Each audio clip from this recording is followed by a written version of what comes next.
Hello, everyone. This is Tom again, and I'm with Kelley Butler, a friend and one of the best content marketers I know. And today she's going to be talking about uh, representation matters and using content marketing to enhance diversity, equity, and inclusion. And I know just from my work at RepCap, it's a hot topic. Content teams have been asked to produce more of this type of content. And so that's part of the reason I wanted Kelley to speak at Managing Editor Live. But the bigger part of the reason is that she is an amazing content marketer. Like at Businessolver, she's director of marketing content. She leads all the strategy, development, and measurement for content marketing. Where we met, she's former editor-in-chief of Employee Benefit News, and she was also former editorial director at Benz Communications, which is now Siegel Benz, and they do HR communications for Fortune 500 companies. And beyond the resume, I do have to say one thing too, is like she's just an excellent human and a wonderful parent and kind of a role model in terms of like a person who has a career and has a life outside of the career, just personally for me. So I'm really glad she's speaking at the session. And so in the session, you're going to learn about content marketers' role as gatekeepers and how we talk about race, ethnicity, and cultural competence. We're going to learn about, successful efforts toward greater diversity, equity, and inclusion. Really, I mean, what it comes down to is how to make words matter. And think of no other person I'd like to hear on this topic and who's as thoughtful in content marketing as Kelley. So thank you so much for being here and joining us. I'm very excited about your presentation, and pulling up your slides now. All right. And here you go. Off we go. Well, thank you so much, Tom, for the wonderful introduction.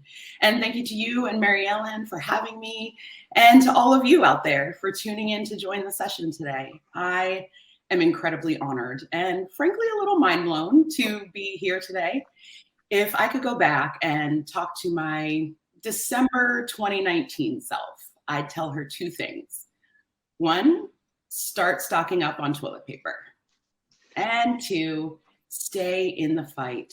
Keep showing up to create space for diversity and inclusion at work. It will pay off, I promise. Because here I am with a wide open platform to talk about the importance of diverse representation in the work that we do. And for the first time in my entire career, I feel like I'm preaching to the choir.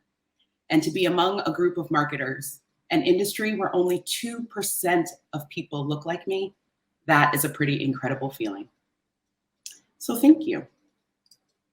Now, just because I'm picking up on a good vibe and I feel like this is a friendly audience does not mean I'm going to put a sugary glaze over the fact that our industry has a lot of work to do. Because in the year of our Lord 2021, we work in a field where 88% of us are white, 5% are Asian, 4% are mixed race, 2% are Black, and I couldn't even find employment statistics on LGBTQ marketing professionals. And that, my friends, is how we end up with marketing content that looks like this. Now, of course, these ads are the cream of the proverbial crop when it comes to offensiveness. But I bring them before you to say that if these, as vile and wrong as they are, were created, reviewed, tested, approved, and launched without ever being stopped in their disgusting tracks, imagine the thousands of similar marketing messages that are getting into the universe every day, from brands that are far less known, and far less scrutinized. Created by people like us on teams like the ones we work with every day. Okay, I can feel the collective bile starting to rise up, am I right? So instead of staring into the problem, let's start looking toward the solution, which to me is more representation, more diversity, more equity, more inclusion. Obviously, we can't boil the ocean and get rid of all of our biases and isms in the 30 or so minutes that we have together today. So I thought of the things that help my team and me drive diversity, inclusion in our work every day at Businessolver, and even the places where we've gotten it wrong. And I've distilled it into 4 representation rules. As content marketers, we can achieve greater outcomes if we take greater care in 4 key areas. The words we use, the images that we put with those words, the teams that we build, and the investments that we make. So let's start with the words that we use. Now, before you leave with the impression that I'm both profane and professionally incompetent, let me explain. First of all, I am profane, almost infamously so. My kids have told me to watch my language far more often than the other way around. But second of all, and hopefully this redeems me to this audience, I care deeply, deeply about grammar. Again, almost infamously so. I correct grammar in everything, not just work. Emails, texts, t-shirts, commercials, movie dialogue, wedding invitations, everything. I plan on buying my team Oxford, Enthusiast Society t-shirts for the holidays. However, my kids, the ones that tell me to watch my profanity, they're the same ones telling me their pronouns. And as much as the grammarian in me gets hypes from using they in the singular, the mom and the marketer in me knows it's the right thing to do. Because using someone's pronouns is one of the quickest and most effective ways outside of using their name to make a personal connection. And in marketing, connection isn't just the name of the game, it's how we win it. As you can see here, personalization and personal connection are how marketers convert consumers. 84% simply want to be treated like a person. Almost 3/4 will only engage with personalized messages. 2/3 just straight up won't give you their money if you don't connect with them personally. And just to keep things fun, they're only giving us 12 seconds to do it. So how in the world do you lean into personal connection and let users know, I see you? And at the same time, let them know you can see yourself in this product, this organization, this content, all in the span of 12 seconds? I think you know where I'm going with this. You have to say F grammar. So first, where it's asked for and appropriate, use you or they, or even Z and them rather than he or she. And even where it isn't necessarily asked for, use pronouns there too. We're seeing this more on LinkedIn and in email signatures, and I think the natural and valuable extension of that is to use it in bylines and attribution with the content we create. Even if non-binary and LGBTQ authors and subjects aren't the ones being featured, though I'd argue that they should be. It's a simple but strong sign of inclusivity to those audiences to use pronouns. Bringing a wider lens and more inclusive lens of humanity to the words that we use not only means decentering a binary structure when it comes to gender, but also decentering whiteness when it comes to race. People that we generally name and consider minorities aren't. Statistically speaking, they haven't been for a while now. And we can argue that they never were. The term minority centers whiteness as the majority culture, and the term people of color still instantly others people that aren't white. So I believe there's an argument to be made for shifting our chosen language away from minority or people with color to global majority, or even better, naming someone's race. Second, when we err on the side of accessibility, we of course mean things like captioning and transcription, which are hugely important for effectively reaching our hearing and vision impaired and neurodivergent audiences. But accessible literally means more easily obtained, used, or understood. So I believe it also encompasses our default word choices. Saying pregnant people instead of pregnant women or expectant mothers, enslaved people rather than slaves, or God forbid, unpaid laborers, the way I've seen it in some textbooks. Use managing or living with mental illness rather than suffering from. Unhoused rather than homeless. The list goes on, but these are choices that we can make in our work each day that A, are free, and B, make our messages more easily obtained, used, and understood by even more people. We also take accessibility to mean translation, and when we're creating content in a language that's not native to us, translation services and apps are certainly easier and cheaper to use. However, native Spanish speakers can smell Google Translate a mile away, and I'd venture to guess that native speakers of other languages can do the same. And no one, I mean no one, can suss out appropriation from appreciation better than Black people. This basically means that human translators are the best ones. There's a reason the military uses them.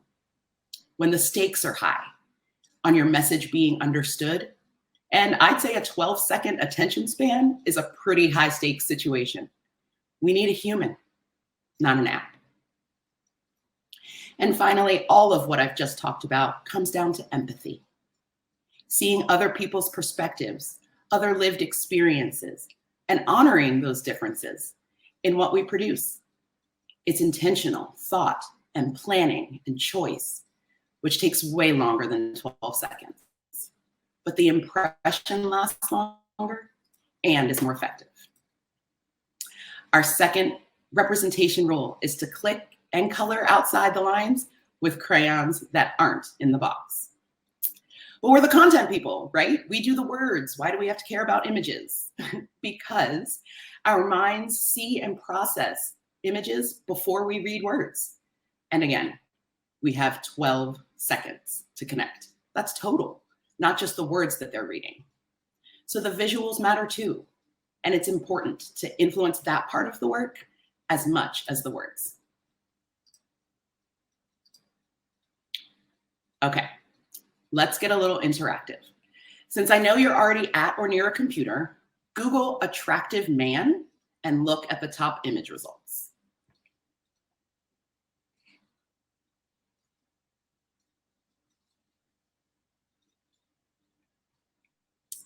All right, take a mental photograph and then do the same for attractive woman.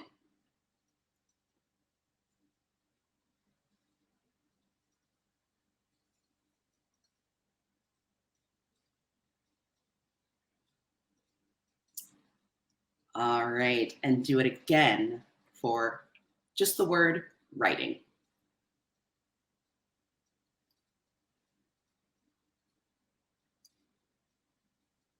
What did you see? When I was in elementary school, there was inevitably an assignment where a teacher asked all of us students to draw a self-portrait or a picture of our families or someone famous we wanted to meet. And I remember one time, a teacher put us into groups with a shared box of crayons and then gave us that sort of assignment.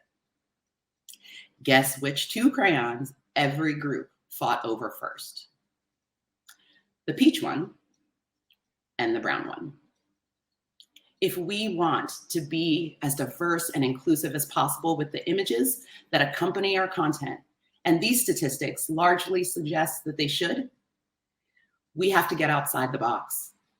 The crayon box, the figurative mental box, all the boxes. They've got to go. All right, so one more Google. This time, image search working.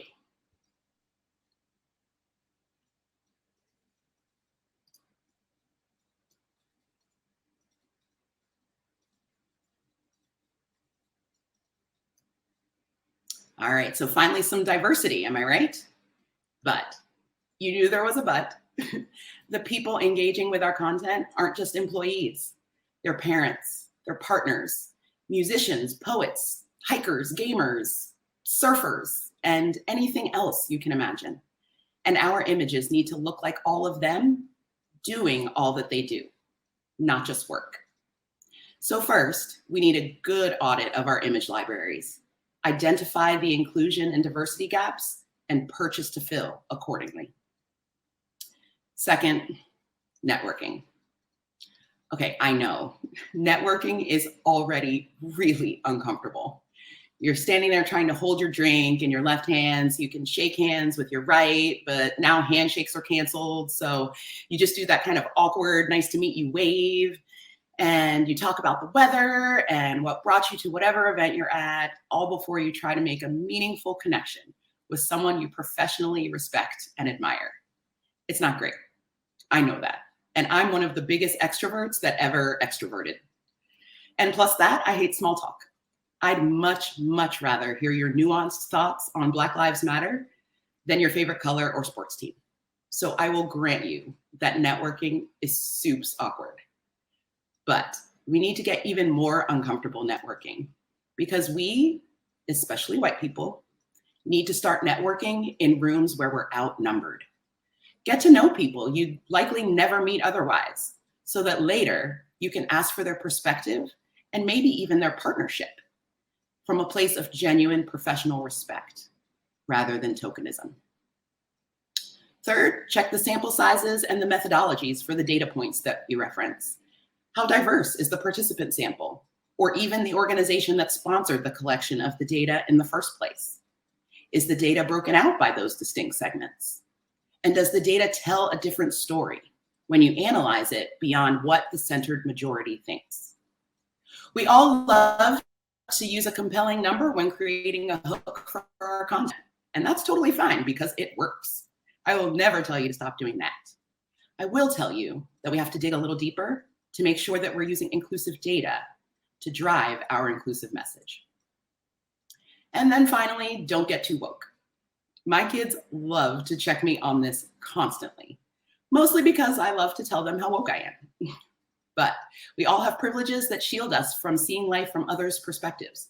Gender, sexuality, race, ethnicity, physical, mental ability, age, income, geography. Check your privileges daily as you ask others to do the same.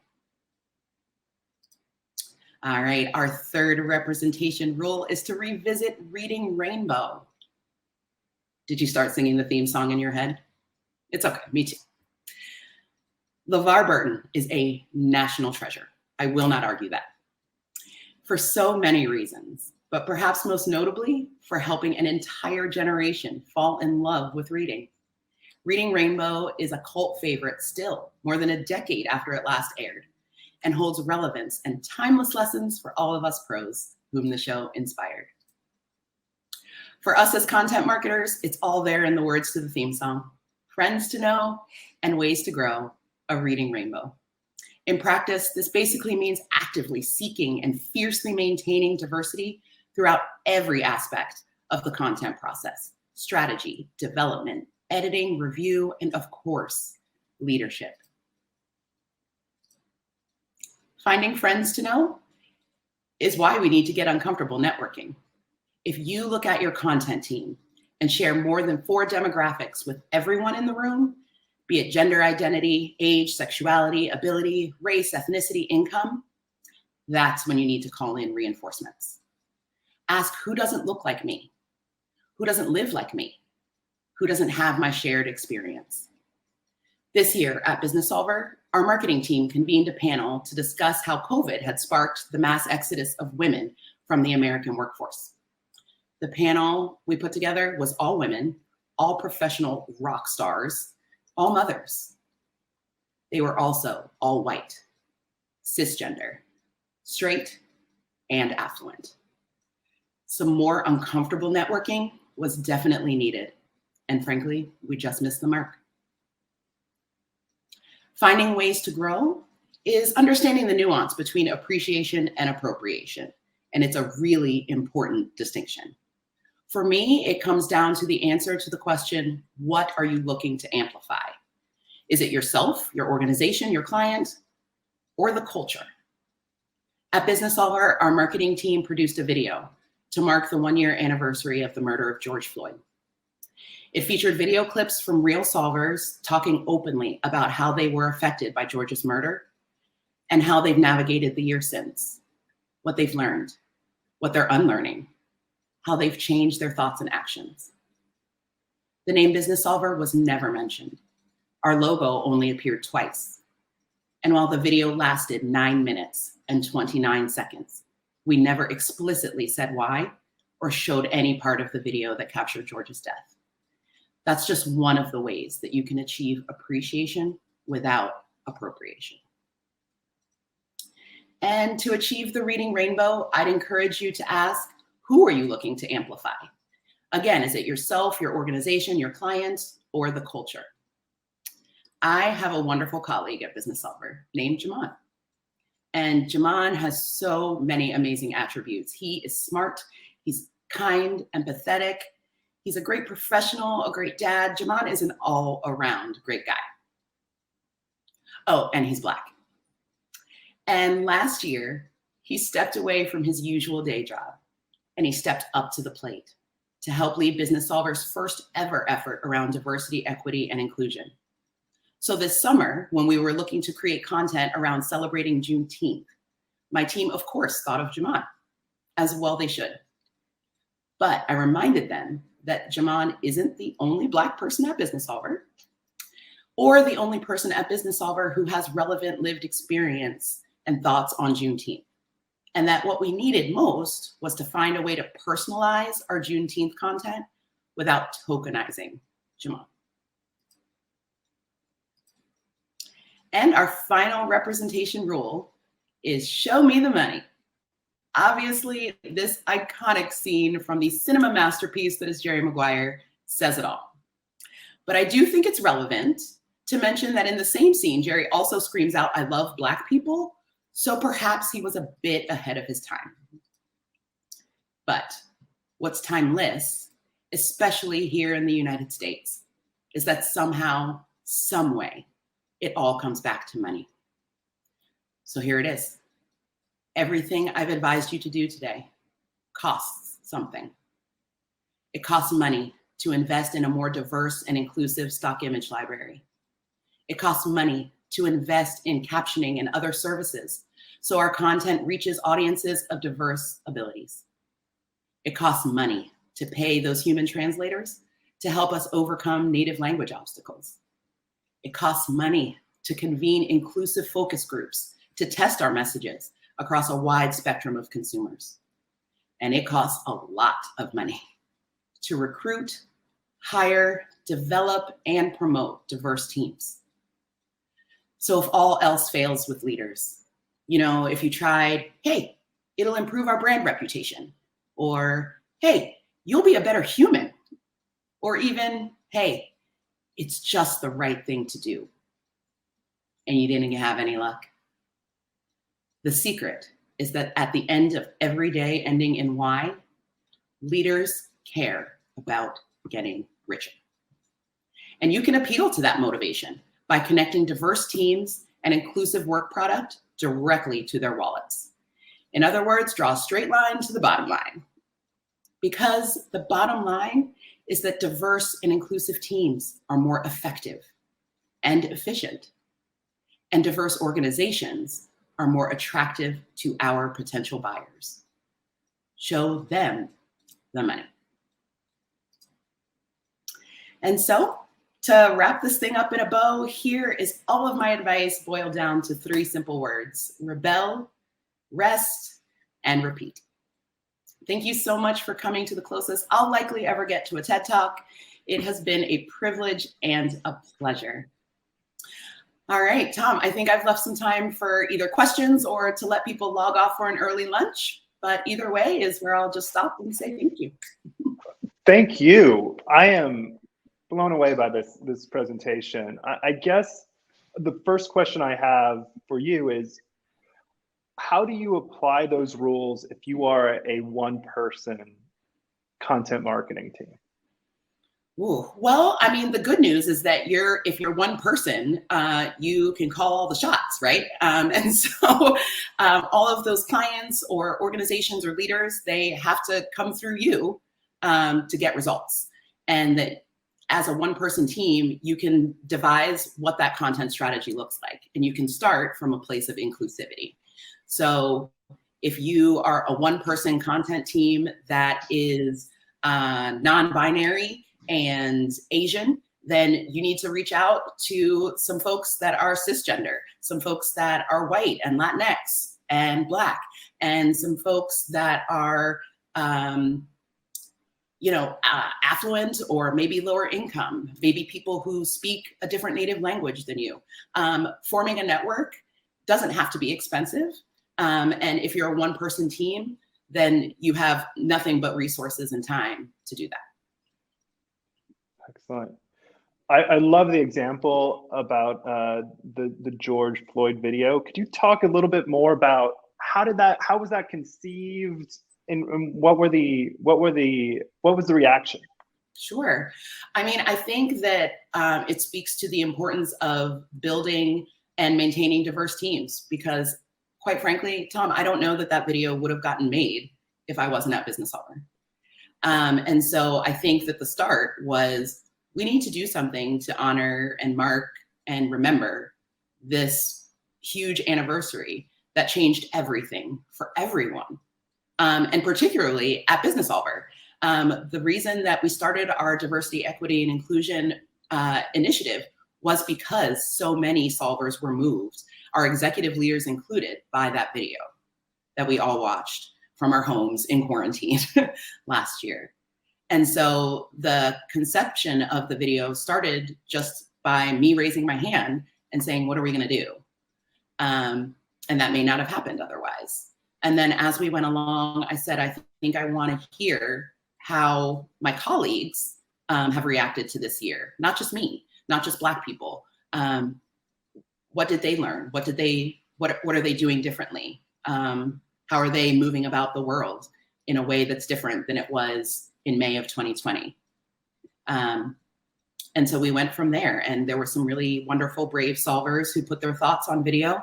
And honestly, like, our video production editor, I don't know how she managed it without just sobbing through the entire process, but she pulled together something so wonderful and moving, and still made it poignant enough to last 9/29. It was truly incredible. Excellent.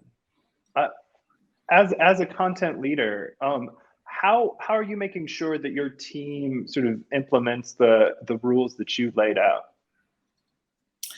I think that, again, like I said at the top, I'm preaching to the choir now, which is wonderful. And again, goes to the strength of building diverse and inclusive teams, because you don't have as much upfront work to do to get people to, quote unquote, be woke enough to hear these messages and understand why they're important. So I think that we're starting from a wonderful place of a diverse and inclusive team that understands the importance of this work. So again, it goes back to making those investments, and then the application of those 4 representation rules just becomes part of the daily work. Who doesn't look like us? Who do we need to ask? Who do we need to invite in to stand up to increase our thinking? Who needs to come to the kickoff meeting from other teams or other areas of the business where we don't have as much knowledge as we should before we get started?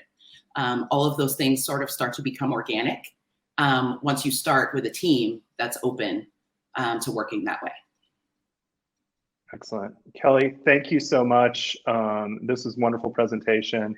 LeVar Burton should be host of Jeopardy. I'm just going to say that. Absolutely. I'm just gonna make that last comment. But don't get me started. That's a whole different session. Yeah. And please, Kristen from Aon is going to be talking about using proprietary data in your content marketing. Please check it out. Kelley, thank you so much, and have a great day. You too. Bye. Bye.